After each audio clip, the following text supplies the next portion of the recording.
You are watching and listening to the Real Anime Podcast. My name is Mohnish, and as always, I'm here with my co host Lewis. And today we are going to be talking about the film Hana-bi or Firework, depending on which one you guys have heard. But we will stick with Hana-bi for the time being just to avoid any confusion. First of all, this is the third Takeshi Kitano film we have reviewed so far. And basically, we've been on a bit of a Takeshi Kitano binge, if you will. So we've decided to go in order. So Violent Cop was the first one which you would have seen. The second would be Sonatine, and the third is now Hana-bi. And basically, we're gonna be thinking about doing a Takeshi Kitano more of a special episode where we talk more broadly about his films. But for the time being, Lewis, how are you and how is Hana-bi? I must say it was a fantastic film itself. The film is a perfect example of less is more, not showing a lot, and it was one of the most serious films that I've ever watched from Takashi Kitano himself, I would say. Yes, Takeshi Kitano is basically back at it again. He's directing, he's acting, and he's also editing. So this guy's basically become like a jack of all trades for a lot of filmmakers. And he's really brought to the screen this time a much more melancholic film. So Hanabi is not exactly the more comedic-esque film you would think. It's much more of a sadder, more melancholic yet violent film. But it's a lot more contemplative, I think. There's a lot more thinking, a lot more of an internal thing going on here with Takeshi Kitano. So in my opinion, this is one of my favorites. And I think, look, this is Takeshi Kitano's evolution as a director. He's become much more mature in his filmmaking choices, but he still knows how to tell a great story. And he talks about his philosophy being like more into the editing. He's been always very excited with the editing, and his shoots tend to be a lot faster than normal. So it's kind of just like, hey, what are we, I want to see what I can do in the edit. I want to see what I can do with that. So Takeshi Kitano's film Hana-bi is actually one of those films that I feel really defines him. One of his most successful films, with where it wins the Golden Lion in Venice. So it feels like much more of a point where everything sort of just comes together. It's just all his previous work has been leading to this. What I think about the story of Hana-bi itself, I mean, you have Takashi Kitano's character over here who's basically like, he's not doing that good in life. So what I think about the story itself, I mean, Takeshi Kitano himself, right? He's done Violent Cop, Sonatine, and also this film that we are doing right now, Hana-bi, where, this is one of the more serious films that I've ever seen him done thus far, where the story is like, just to make it brief, Takeshi Kitano's character himself, where he is playing as a police officer, where his wife is suffering through leukemia, things is not going good for him, and he owns a bunch of loan sharks, or alongs if you're from Malaysia, some money, and let's just say things are not looking good for him. But when you see the storyline itself, one of the things I realized from this film itself was that, like,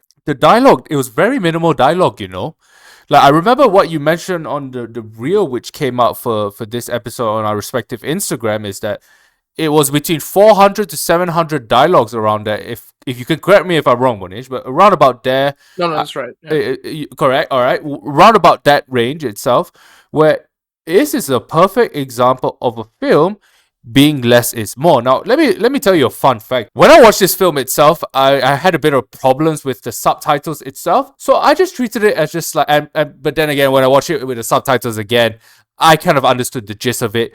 However, the subtitles were there just to make from me being able to understand 80%, that missing 20% will be a 100% already. So it shows you good credit if you are able to watch a film without any subtitles and get the story and be able to understand the story. Maybe this film is good for you, I guess. Because this is a perfect example of how we don't need dialogue to be able to understand the film itself. Yeah, no, I mean, this is very much show don't tell, like Lewis said. It's such a visually strong film in terms of how it's edited and how it's really shot in such a matter-of-fact way. It's like Takeshi Kitano doesn't really leave much room for doubt. Like, there's this scene where there were these two guys eating on his character's car. They were just eating, and you can tell that it's at the opening of the film. And Takeshi Kitano literally walks up to them and he like gives them his stare, and with the sunglasses on, like you can see behind Lewis right now. And he literally just goes like that. He doesn't say anything super threatening to them, but the next thing you see, the next cut, which demonstrates his understanding of pacing and storytelling, after the nice long stare, the next cut is them just cleaning, his car. And then after that, the next cut is basically like the guy accidentally drops the towel or something, and Takeshi Kitano's character just kicks him in the butt and he falls down. And it's that moment of humor that you have there with him beating on some guy who was disrespecting his car. But at the same time, it's same old Takeshi Kitano in that moment. But then as the film goes on, it really feels like a much more melancholic and internal and contemplative film. But it's paced so very well that I didn't really feel bored, if you know what I mean. Like the visuals were really strong here for me. And just to provide some context here, Takeshi Kitano actually made this film right after, well, not right after, but just after recovering from a very horrific motorcycle accident, which left him partially paralyzed in the face. Now, not all of us are Takeshi Kitano, who is able to come back, write, direct, and edit a film again right after that. So honestly, props to him. But I feel like he had a lot of these difficulties coming back and all these things. And the way it manifests was that he created a very sad film in a way, where all the characters were struggling with something. His character had a dying wife, and his partner got paralyzed and became depressed and had some depressive thoughts, and then started painting these very Van Gogh-ish paintings, where it was actually painted by Takeshi Kitano himself after his motorcycle accident. So there was a bit of parallels there, because the partner was in hospital and did the paintings. Takeshi Kitano presumably was in hospital and also did the paintings. So you can see those parallels between his real life and this film. But yeah, I think it's one of those films that you really can't afford to miss if you're really looking to understand what makes Takeshi Kitano films tick.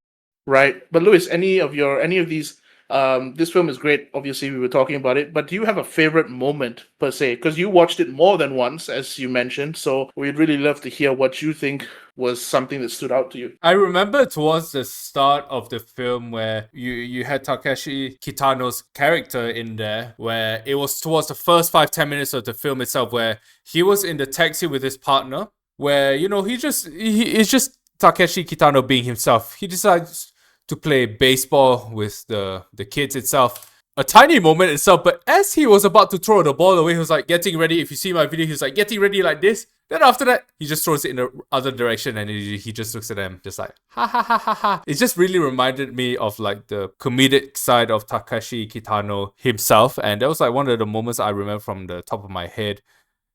Maybe, like the moment, like the funny moment, like another moment which I remember I was watching. I actually watched this film before recording the podcast itself, actually.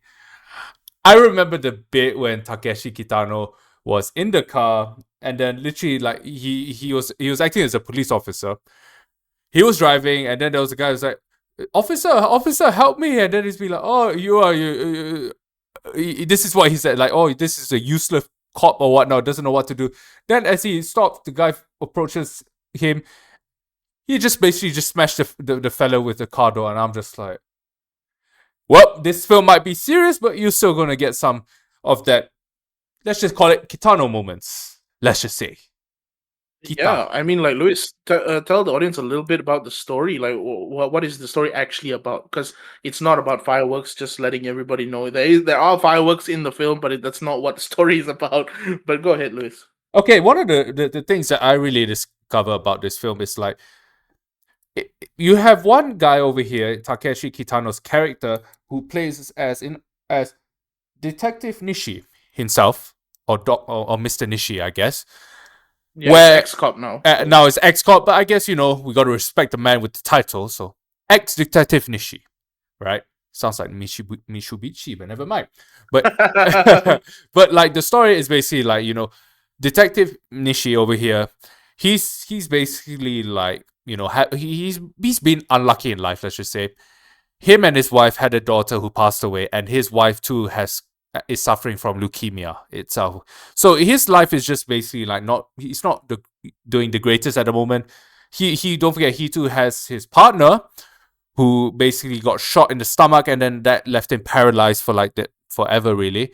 Who resorted to painting after that, and also. What did I miss? Anything else? I don't think I did. Okay, yeah. Basically, he got shot in the stomach, and then he's basically in a wheelchair. So in a way, the story is basically just like a guy who's just like suffering in life, having to pay a bunch of loan sharks money back, right? And one of the things that you can really take away from the story itself is just basically like how to like not regretting. Okay, maybe not to say not regretting, but let's just say seizing the moment, seizing the day. Reason being, because sometimes like you have certain moments where you have his name is actually Horibe, Detective Horibe, where he wishes that he's out there with the action itself, you know, and he's just there like sitting on his wheelchair overlooking the beach. So this is one of the story really taught us that like never ever don't waste your time. Live in the present. It doesn't, you don't know what's going to happen in the future. Live in the present. Seize any opportunity that you can get. And I feel that this film really teaches you that like life is short sometimes. It's all about, and at the end of the day, with life itself, if whoever's going through any tough times, you can come talk to us. We'll be your guidance counselor. But at the end of the day, life is all about perception. What you see is what you get. But sometimes, if you can change like a thing or two about your perception, life might be beautiful as it is. Now, I don't want to get too philosophical in there, right? I might be sounding like Socrates, like, he's like a big thing on YouTube right now with like all these people like doing Socrates memes on YouTube itself. And I know. I'm just taking notes. And just, sorry, yeah, I quit. I quit it. Yeah, I'm just taking notes. Yeah. Cikgu, I had a question. What's your question? I do agree with what Lewis is saying. I mean, the film really has a lot of moral lessons, which is really great to notice.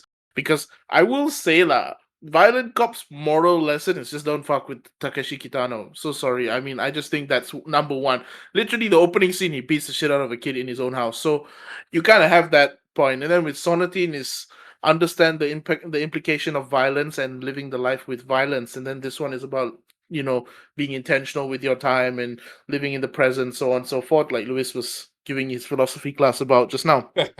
But I want to talk about how the film has really shown Takeshi Kitano's evolution as a director. Like, what do you notice, Lewis, about the film right now that is different, or some different choices that Takeshi Kitano has made that compared to Violent Cop and Sonatine? Like for instance, I feel like he's now playing with the linear and non-linear sort of storyline, because in this film the linear and non-linear timelines sort of just intercut between one another without any obvious transition, so you're sort of left piecing it together towards the end. And then of course you have a lot of delayed informations like the wife and all these things, and like maybe debts that Takeshi Kitano's character owes, and those sort of come in as later playing points story wise. And of course you've got his directorial style, which uses his static camera shots, which you will see from Violent Cop, Sonatine, and to now. And he's got the long, quiet scenes, which he talks about finding it in the edit, not really planning for it in his production, but he found it in the edit, and which is why he loves editing so much. And then, of course, you've got transitions that are quite abrupt. And I also feel like he's got a very interesting restraint here. There's not too much action, but at the same time, there's not too little action. There's still bits of comedy there to keep the moment light and pace out the story well. And there's a lot of melancholic, sad moments here. So, of course, you need a bit of comedy to sort of offset that. But I think he's really made a beautiful, complete film. Whereas with Violent Cop, it went from comedy to quite dark. It went from like a dark comedy to a really dark place, violent wise. Obviously, it's called Violent Cop, bloody should be violent. But and Sonatine was more of like conventional at the start, and then it just moves into that seaside beach vacation mode, gangster's paradise that Lewis mentioned. But Lewis, what about you? Anything that you notice from this film now being your third Takeshi Kitano film?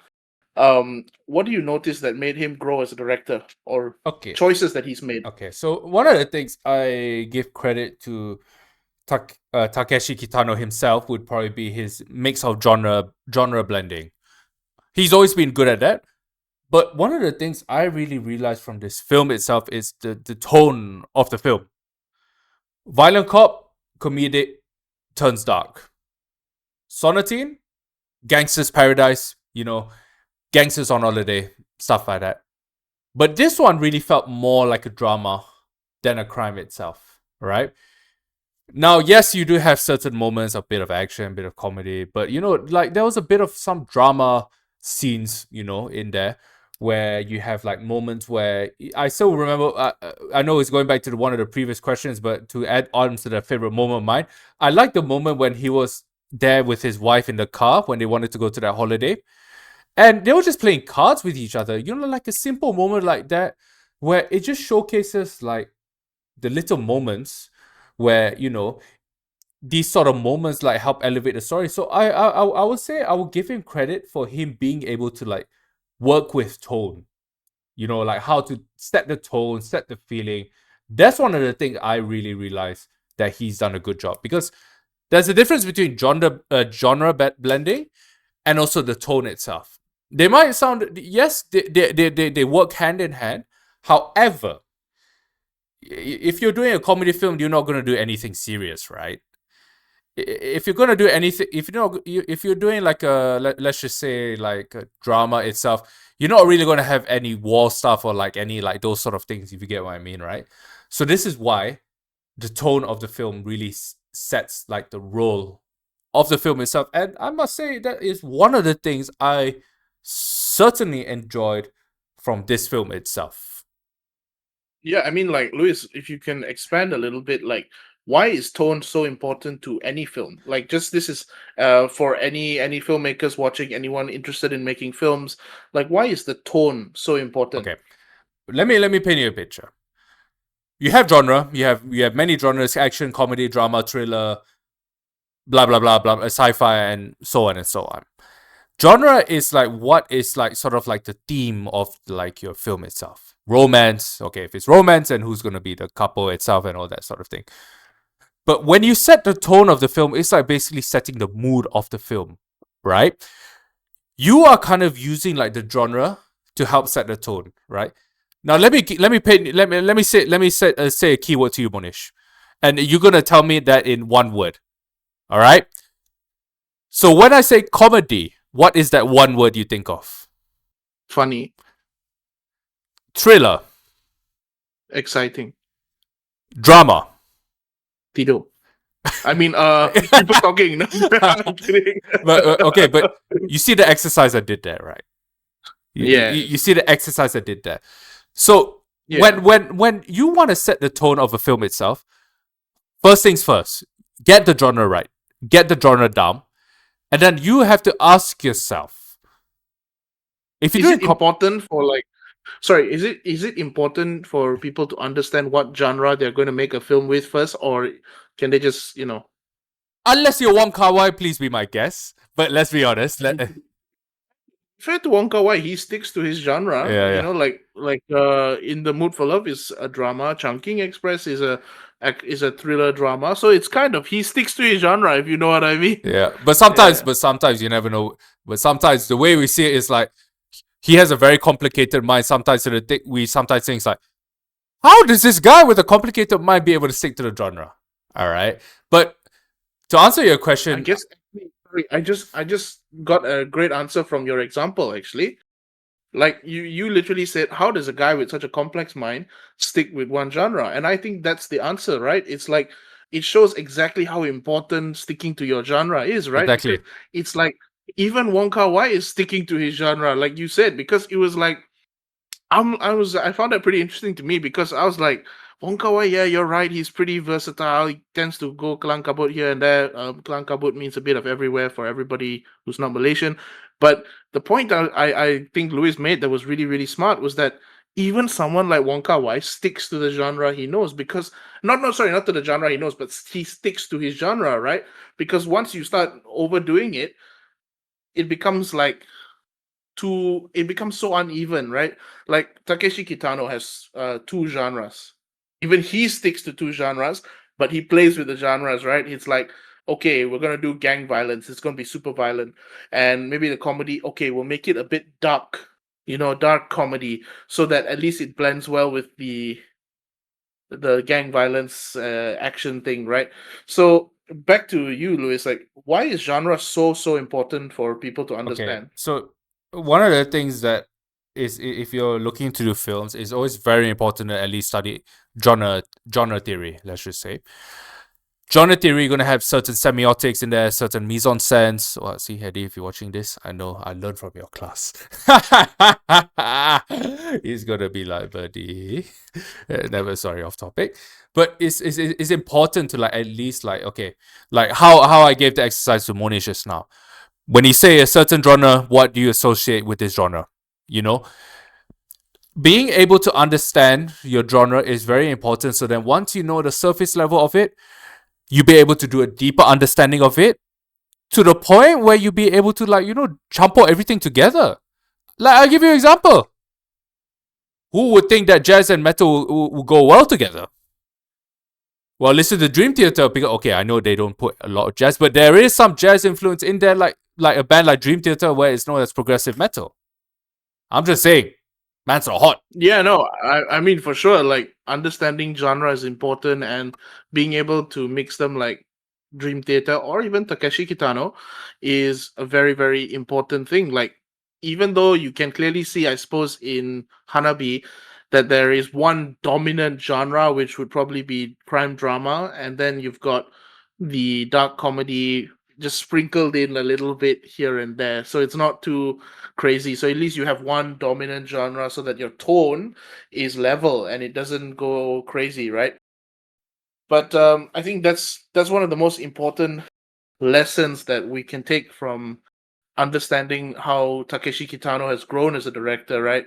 He's really been able to bring such a nice variety to his films, but it's always nice to see that he's also capable of sticking to a single genre or shall I say a dominant genre, and being able to tell a story with great tone and pacing, in this kind of film, which is something even for me I'm learning as well because it's always so difficult sometimes to restrain yourself when you're shooting something because it's always like so exciting and you're like, oh, I want to do this, I want to do that, and there's always that urge to go, as we like to call it, we like to call it going Wonka Wai, where it's kind of going off script and off tempo, I suppose. But I think even I think I'm gonna remember Lewis's point because his point is actually pretty important. Where even someone like Wonka Wai sticks to the genre. He does not play around with that because other than that, it becomes a problem and it becomes very uneven, and your film feels super. Like there's a reason action and comedy go well together. You get Rush Hour. Can you imagine if we did action, comedy, and then horror? It's like that's kind of crazy because you have action and comedy, sure, that works, or you have action and horror, that also works. But comedy and horror, the reason why I feel like those two genres have been kept separate is because those genres are much more all-consuming. They tend to be much better when you mix them with other genres to sort of support the storytelling. But it's so important to learn from how like someone like Wong Kar-wai can stick to one genre. Takeshi Kitano as well chooses a dominant genre and uses the other genre as a very much a supporting act. Like I'm sure we both can agree, Takeshi Kitano has become so much more disciplined as a director in this film, because this film is several years after Violent Cop. So just what do you think is so important for a director to be disciplined about when making a film? Sticking to your script is one thing. Sticking to what you wanna. That's probably the most important thing. Sticking to your script, sticking to your shot list, and also knowing the genre in and out, and also knowing your characters. Who are your characters in the film itself. Once you already nail all of them things itself, I think your film you'll be able to have like a successful film itself. Because I've been in like some shoots where sometimes like not to mention names, but this is just based purely on experience, right? Obviously we all learn from each other, we all learn from each other's mistakes and all. Sometimes like it's very important to know like being able to understand your story from A to Z, especially from the director, because you, the director, you are the one with the visionary mind and the one who has like the final say for like what goes in, what goes out for your film, basically, right? One single moment of the film can make or break the film, or all these sort of things. So being a director, especially someone like Takeshi Kitano, who's, I mean, fair play to him, it's not easy to direct and act. I've done it for 2 of my films, but I'll be honest with myself, still have not gotten the right formula yet. But all I can say is, if you know your story from the back of your hand, I mean, if people don't know the story, it's okay. You slap them with the back of your hand, and then they'll get the story instantly right after that. But that's all I can say.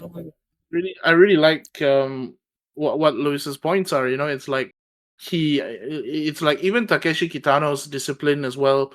Understanding obviously it's crazy to be able to act and direct together. That's super difficult and has a lot of those things. But like Lewis said as well, understanding your script and your story and being disciplined about what you choose to shoot and how you go about it really shows. Like Takeshi Kitano is known for shooting pretty fast, you know, because he wants to get to the edit and everything, but he tends to be quite disciplined about it as well. And he knows the choices that he's making, and it really, to me, I'm learning so much because it's like, yes, there may be some inspiration on the day that is, we've all been there, I'm sure. You know, there's some inspiration on the day that I'm like, oh yeah, I wanna do that, la la la la la. But it's so nice to see someone like Takeshi Kitano who could, if he wanted to, because he's literally the writer, the director, and the editor, he could literally just say, all right, guys, we're going in that direction instead. He could say that tomorrow, but he chooses to stay the course and be disciplined about the story he wants to tell because he knows that if he makes a wrong decision, it's like you're gonna get kalang kabut. It's gonna go everywhere, you know, and it's not gonna really focus on the idea that he wants it to focus on. So I feel like, especially understanding how disciplined he's become and understanding that to stick with the story you have, I think to me that's super important because I was just like, that's a great reminder for me. Like, to be honest with you, like Lewis has been on fire today. He's been dropping a lot of great quotes. You know, like I still remember the thing about Wonka Wai because we use Wonka Wai as we're fans of Wonka Wai, of course, and you know we use a lot of his inspiration in our films and things like that. And so to me, it really sticks with me because Wonka Wai is known for going off without a script, right? But even he sticks to the genre, you know, which is crazy to me. I did not even realize that until Lewis literally just said it, and I was like, oh my god, that's genius. Like even Wong Kar-wai, the guy who is known for the wildest stuff, where he takes the best actors in Hong Kong or in Asia and takes them off on a shoot with no script, nothing, and he still sticks to a genre and he still sticks to the plan that he comes up with in his crazy head. But you know, like to me, that's such a great lesson because if someone like Wong Kar-wai is sticking to his genre and sticking to his plan, I mean that's that's the lesson right there because Hollywood is known for planning things out in pre-production a lot, but where you find auteurs like Wong Kar-wai that take planning very differently and they see it very differently, you know, I cannot imagine going into a shoot with no script in some ways because we're taught to prepare and prepare and prepare. And I always said to myself, I was like, oh man, if Wong Kar-wai can do it, if Takeshi Kitano can do this and that in the edit instead, I'm like, oh, should we try it? Should I do it? But then after Lewis dropped the amazing point about Wong Kar-wai, I was like, oh man, I'm so glad I stuck to the plan and delivered that because even if you make mistakes, you'll be able to fix it because you've stuck to a plan that you prepared for, that you made sure you didn't change it up on the day and stuff. Which Wong Kar-wai pretty much changes everything up on the day, which is crazy. But the one thing he sticks to is the genre, and I'm like, Ani, you should get that printed out somewhere. You know, like us. That's pretty good. Even Wong Kar-wai, no matter what happens, he may not go in there with a script, but he never changes his genre. He sticks to the plan. I You mean, know, like that's one of the best lessons out there today. Kids, if you didn't enjoy the philosophy lesson, you're gonna enjoy this filmmaking lesson. oh yes, but I mean, when you're gonna watch my future project that is coming out soon, maybe in the next, I don't know how many weeks. Let's just say minimum 6 weeks, 8 weeks. Let's just say This is a perfect example of me changing my script on the day itself. Because if you ask Monish that day itself, he was just like, "What?" Oh yeah, I mean this is like, I mean, to be fair, I'm quite excited because you get to prove Wonka Wai wrong and the rest of the world wrong with Oh your yeah, film because I changed the script.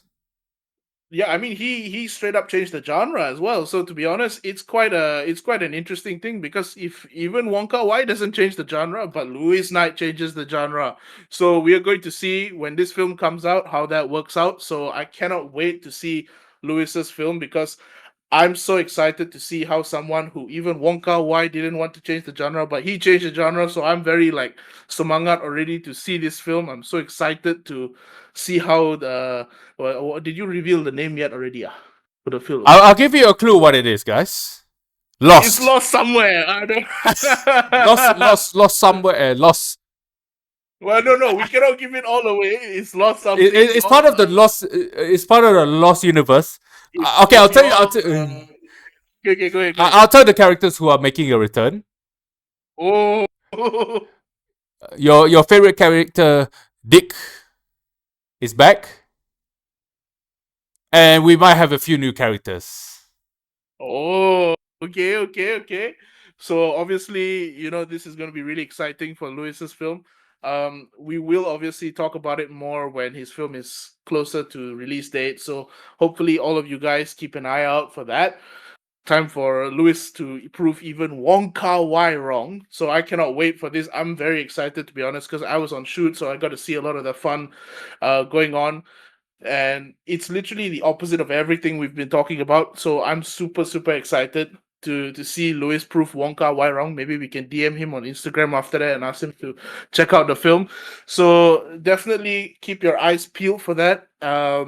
And also please do go and check out Takeshi Kitano's film. Uh, Hana-bi, and also his other films, Violent Cop and Sonatine, and or Kikujiro and or Brother or any other thing that you want to check out. Takeshi Kitano has been a fantastic filmmaker for us to get into.